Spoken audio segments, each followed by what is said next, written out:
That's the second session. No, that's good. Perfect. Good. Yeah, it's read like this. It's okay now. And you can see that the minutes going by, the seconds and so on. Right on. All right, are you with me? Boring or not? No. Precise. It's precise. Good stuff. Number 8. The reason for this glory, chapter 9, verses 4 to 7. And you will know exactly what I'm talking about right now, so I read it in one shot. Chapter 9, verses 4 to 7. Come. For you shall break the yoke of their burden and the staff on their shoulders, the rod of the oppressor, as the battle of Midian. For every boot of the booted warrior in the battle tumult and cloak rolled in blood will be for burning, fuel for the fire. For a child will be born to us, a son will be given to us, and the government will rest on his shoulders, and his name will be called Wonderful Counselor, Mighty God, Eternal Father, Prince of Peace. There will be no end to the increase of his government or of peace on the throne of David and over his kingdom, to establish it and to uphold it with justice and righteousness from then on and forevermore. The zeal of Jehovah will accomplish this here.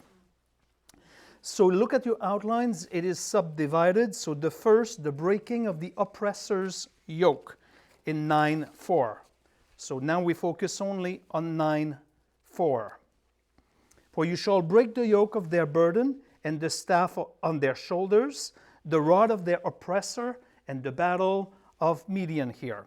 Simply put, keep it simple here, the Galileans, the Galilee sector or area, as well as the Galileans, were brought low by the Assyrians. They were brought very low by the Assyrians. And there will be better days ahead for that region, and you know when.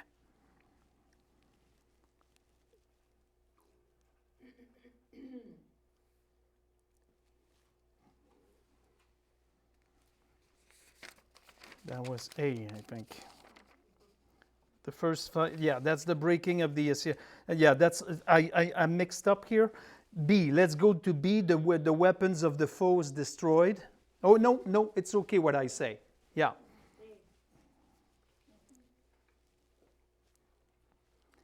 And now the B, the weapons of the foe destroys in 9:5 here, where it says, and every boot of the booted warrior in the middle tumult and cloak rolled in blood will be for burning fuel for the fire. So simply put, after the invasion and so on, this will all be rectified because there will be no war when they will see the glory in the Messianic kingdom. The boots being stained and so on, the devastation will be over, basically.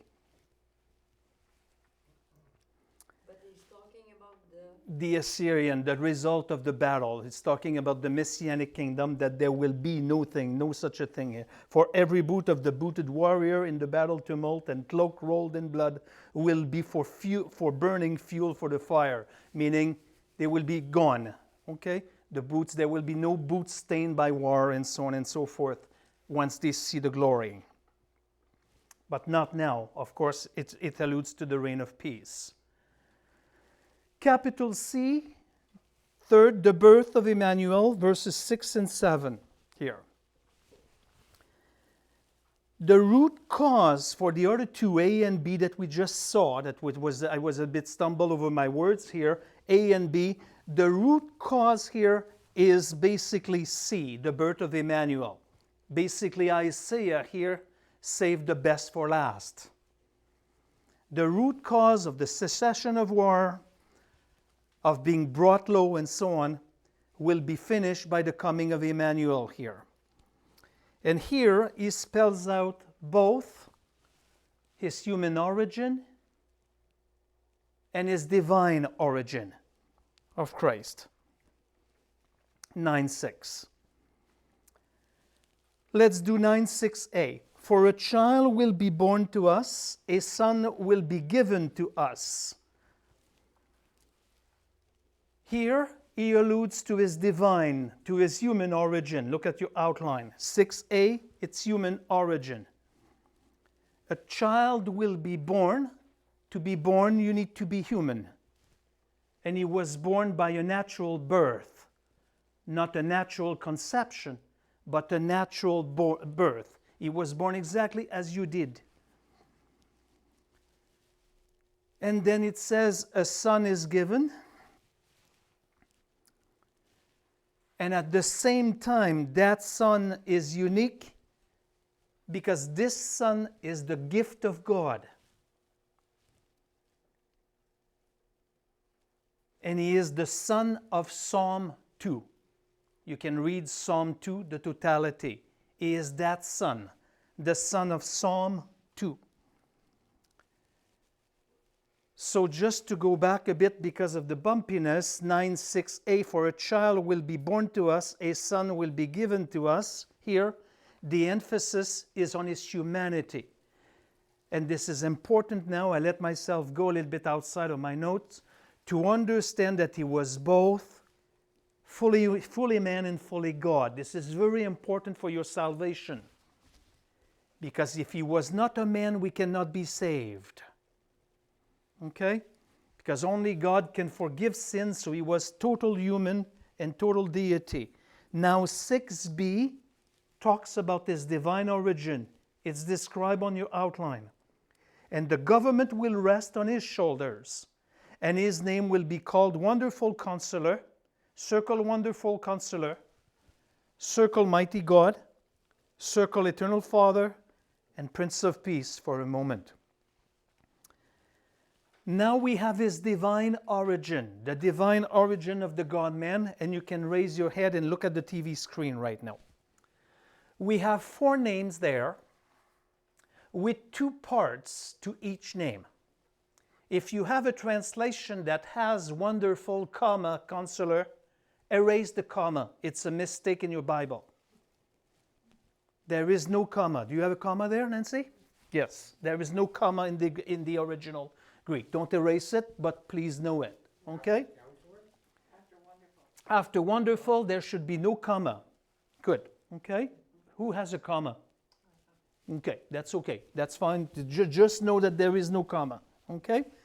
So because here we have 4 names with 2 parts to each name. So now I explain to you the Wonderful Counselor. That's the first one that we take here. Wonderful Counselor.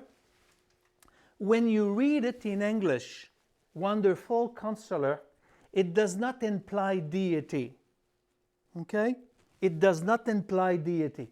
You can say, if you speak that language, and I use this often in the past, I have a wonderful home and I go see my counselor. It does not imply deity here. It does imply deity when you study Hebrew. The word bara, it's the word to create. And the word bara is used all over in creation. The account of creation of Genesis chapter 1, 2, and 3. So bara, only God can create. This is a word that is reserved only for God. Darwin did not create anything, so bara, it's never used of Darwin theory. And then we move to a more important one.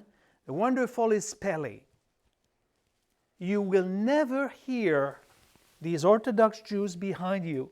You will never hear them saying, I have a wonderful wife. This word is kept completely for God. The word Pele. It can say beautiful, but not wonderful. I'm going to read for you Judges. Don't go, I'm going to read that for you.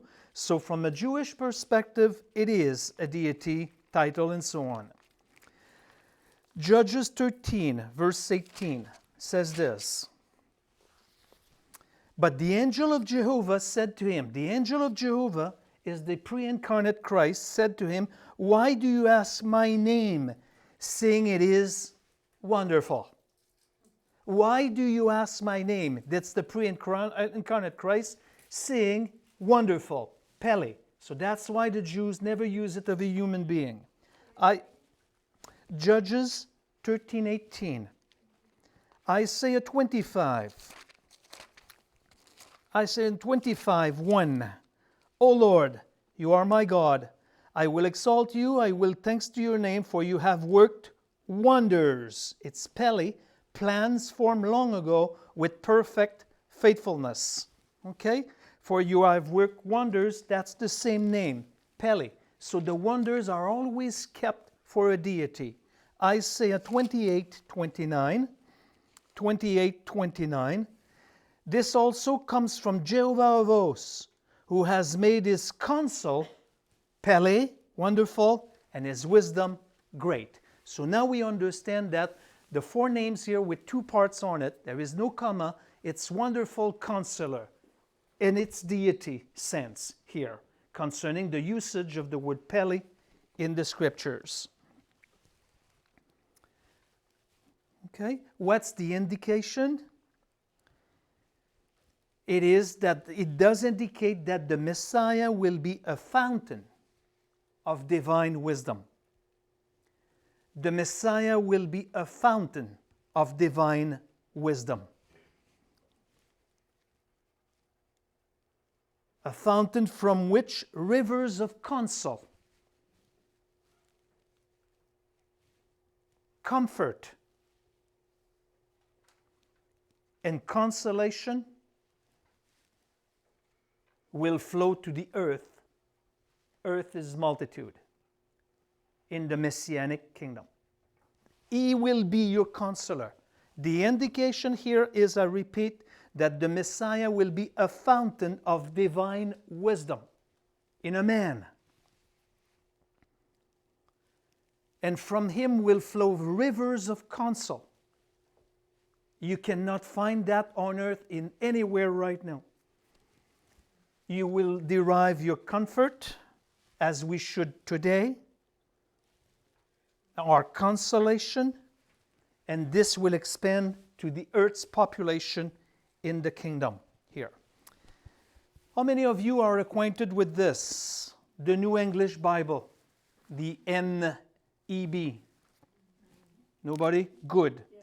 Okay, because I'm going to allude to that in a moment with the other, basically, with the other name. Okay, it's a study of this today, because tonight. Sorry. Is it not supposed to be counselor with an S-E-L-L-O-R? What do you have in your Bible, dear you? That's what I have. But a counselor that way is a member of like a... Maybe we did it wrong. Should be S. S-E-L-O-R. Yeah, you caught the mistake. We did a mistake. We did the slide this afternoon. 9. It's counselor. Correct. You're correct. Yeah, I will correct this. It's a member of a council. Sorry about that. I'm glad you caught it, actually. That's good. The next one, because we read this at Christmas, but that's what we need to study together, that these names, two in part, they go together. You never separate them. And that proves basically divinity and so on. The next one, mighty God. Mighty God, it's El Gibor. Mighty God. And El Gibor means God Almighty. And you can translate that a God hero. It can be translated this way, a hero. Isaiah 10:21. A remnant will return, the remnant of Jacob, to the mighty God, El Gibor. Okay? Look at the NEB, how they translate that. And he shall be called in purpose, wonderful, in battle, godlike. It means that on the committee, those who put this Bible together, the New English Bible, there is people sitting on the committee. In the Hebrew, you never have the word battle in the Hebrew sentence, and you never had the word like, godlike. So it means that one of the men that sit on the council here to put that Bible together does not believe that Christ is the Messiah. He reduces him to a man. That's the New English Bible. It's a major mistake. Glad I have it, but this is it here. In battle, he will be godlike. Search it, it's nowhere to be seen. No word battle in the original and no word like in the original. You can use the God hero in a sense of being exalted above all human beings here by being God himself. So that's why it's God hero. A man can be a hero of war type of thing on earth, but here it's the mighty God. It's a clear indication, the messianic God-man. The third one, Eternal Father, Aviad. Eternal Father, Aviad. Okay. Isaiah 63:16. Isaiah 63:16. Restudy by yourself these names. They're beautiful. 63:16 reads like this. For you are our Father, though Abraham does not know us and Israel does not recognize us, you, O Lord, are our Father, our Redeemer from of old is your name. So, Eternal Father. Do you indeed value him as your father? My father was a good man, uneducated. My parents were uneducated, grade 3 or 4 each, because they needed to go to work and so on. And my father was an after-war person type of thing and stuff. And he wanted me to be good in life. And often, don't hate him, often he treated me en français, you will be a cabochon. You don't know that term. A dumb person. Because Sylvie was born before me a few years, 3.5 years. And Sylvie was good in school. And me, I was dumb. I did my math, grade 10, for 4 years in a row until my mom went and said, hey, would you move him up? That he may get past that. And I did, and I passed. And they passed me because of 4 years in grade 10. Come on, help me out a little bit here. I don't get it. And my dad, you will be like me, a cabochon. My dad, at the end of his existence, maybe 10 years prior, I don't remember, came to British Columbia. After I went to Bible school, he came back quite often in BC to visit us. Okay? And when he saw all the binders that are in my office right now, and I have more, he said to my mom, I can't believe that. It's not our son. And they received the Lord Jesus Christ based upon that kind of testimony. But the resounding word in my ears that I would do a cabochon are still hurting me. And even within my Christianity, 25 years of Christianity, I needed to sought counseling from the people, that word counsel, not the one like this, the one like it's supposed to be in the Bible, to get over this. There is one lady that loves me, Olga, my wife, that pushed me harsh. Get your degree. Get your degree. No. Why? These resounding words in my heart. So when I say Eternal Father, I believe that my Father is in heaven. I believe it. If I'm mistaken, it's not my business. But who is my Father? God Almighty, eh? That's the Christmas, that's the Thanksgiving in the U.S. tomorrow, this weekend. And we want to see our family type of thing and stuff like that. Now our governments are asking us not to congregate. That's fine, because that does not diminish the Father. But who is our Father? Who is the one that says, François, I love you, and you're not dumb. I simply have something different for you. Would have been easier to be dumb, though. Less spiritual warfare. But I have been chosen to do something else. He is your Aviad here. And it means these things here. It's Father of eternity. Here God is viewed as the loving one who meets man's need and woman's need. He is the one that will meet your needs. Who will meet Sophia's need? I will. Will I fail her? It's an understatement. It's an understatement. She wanted cake, and I said, there is no more. That was a pure lie. There was more. I lied. When? 35 years ago? No. At 4:10 this afternoon. The little Swiss roll chocolate are on the top of the fridge. And the box is not empty. And I said that there was no more. It was for her good. God said. I know, but you don't say there is no more. Maybe enough for today. And I took my word. This is enough for today. Because I said there was no more. No, there was more. 4:10 this afternoon. Do you love me? I know you do. Will I fail my Sophia? Yes, I will, but he will not. If she makes the choice to turn to this man and God. Our Heavenly Father is the only existing God. We belong to him, talk to him. Prince of Peace. It's not going to be a shorter session, of course. Sarah Shalom. Okay? Perfection here, the work of God only. He is the one that will bring peace of this planet here. Okay? This is the Prince of Peace. And interestingly enough, we have, this is the last slide here, we have scriptures for all of them. So wonderful counselor was Isaiah 28:29. Mighty God, wonderful counselor was Isaiah 28:29. Mighty God, Isaiah 10:21, because he repeats them. Father of eternity, Isaiah 63:16. Prince of Peace, Isaiah 26:3 and 12. Isaiah 26:3 and 12. No, we're Prince of Peace. Isaiah 26:3 and 12. This one, okay. The steadfast of mind you will keep in perfect peace because he trusts in you.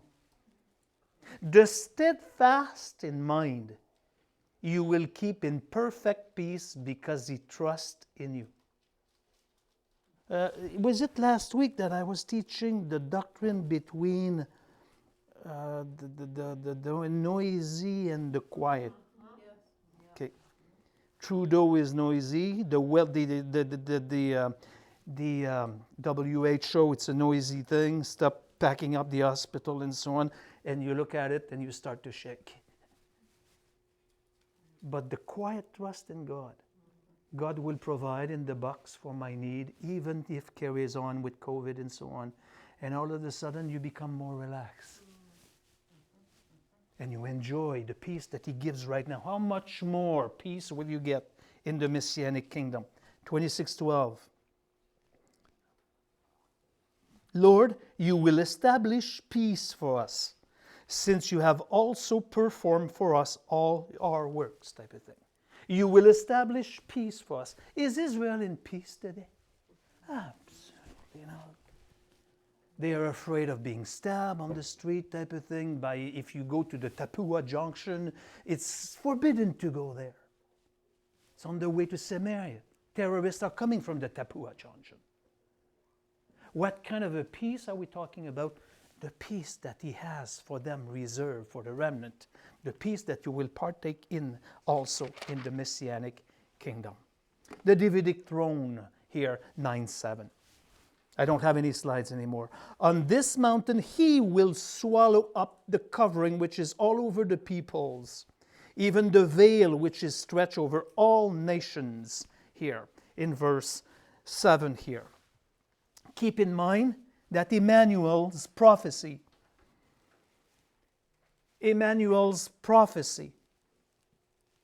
was given to support the validity of the Davidic covenant. Emmanuel's prophecy was given to support the validity of the Davidic covenant. The famous class that I said to you, it's impossible to get away with the house of David. So if you want to study the support of it, the guarantee of it, it's Emmanuel's prophecy. And it is this one verse, on this mountain he will swallow up the covering which is all over the people, even the veil which is stretched over all the nation, and it will come to him only here based upon the Davidic covenant here. And this is this one, Christ Jesus, that will fulfill that Davidic covenant. What book was that? Isaiah chapter... No, I don't think I was not in chapter 9. Sorry. That's a mistake tonight, huh? Oh, no, no, that was completely wrong what I read right now. It's, there will be no end to the increase of his government of peace on the throne of David and over his kingdom, to establish it and to uphold it with justice and righteousness. Forgive me. From then on and forever, the zeal of the Lord will accomplish this. I led you astray. My mind goes too fast. Okay? As for the course of his reign, the duration of his reign based on this everlasting righteousness, forever and ever. The basis of it, the Davidic covenant. So ultimately, what began here in Galilee, in a very low key, although it was well known, will ultimately end up right here, when he will sit on the throne for 1,000 years in Jerusalem. 2,000 years have passed. He came and gave hope to the Galilee that were looked down upon, and eventually down the road, it's no glitch. He was rejected, but now he will come. And most of the pastors in the valley, most of them, not all of them, are amillennialists. I'm wondering, why do people listen to them? There's no hope there. He will reign on the Messianic kingdom. It's very important to understand these things. Number 4, we finish with this, the pledge and the guarantee, 7b. Sorry for the mistakes I've made tonight. 7b, on the throne of David and over his kingdom, to establish it and to uphold it with justice and righteousness, from then on and forevermore, the zeal of Jehovah of hosts will accomplish this here. Simply put in your notes, we finish on this. It's going to be a shorter session. The effect of his reign will be peace. He is Sar Shalom. Peace will be established and kept. Okay, Derek? Yeah.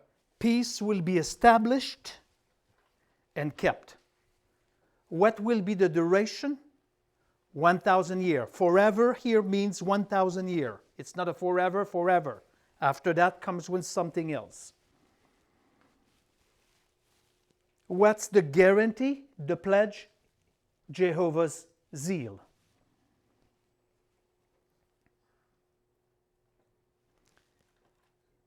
The zeal of Jehovah. Okay? From then on, from ever, the zeal of Jehovah of hosts will accomplish this.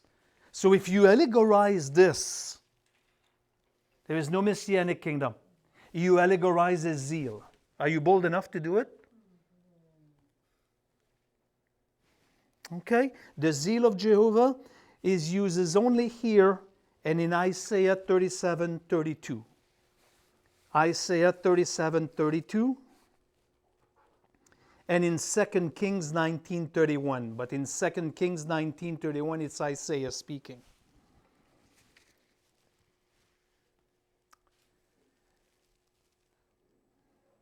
Some of you, I won't see you again, or I might see you on Saturday or tomorrow night. Go home and relax. Enjoy the holiday season. I will see you again anyway. Review your notes, read Isaiah raw, have fun, read ahead of me.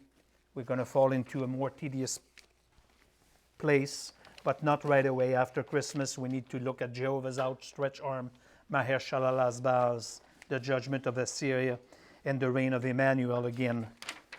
Sometimes at night, I get tired a bit and lack concentration. I didn't sleep at all last night due to... The one positive thing, Francois, and then Josh... that mistake will be the last one this year in this class.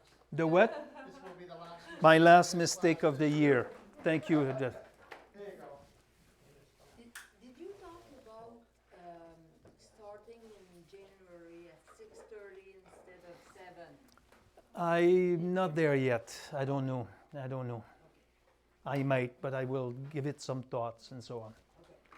Okay. Yes, Terry, you can push the button right now. Okay. So review your notes and pray for me. You know, you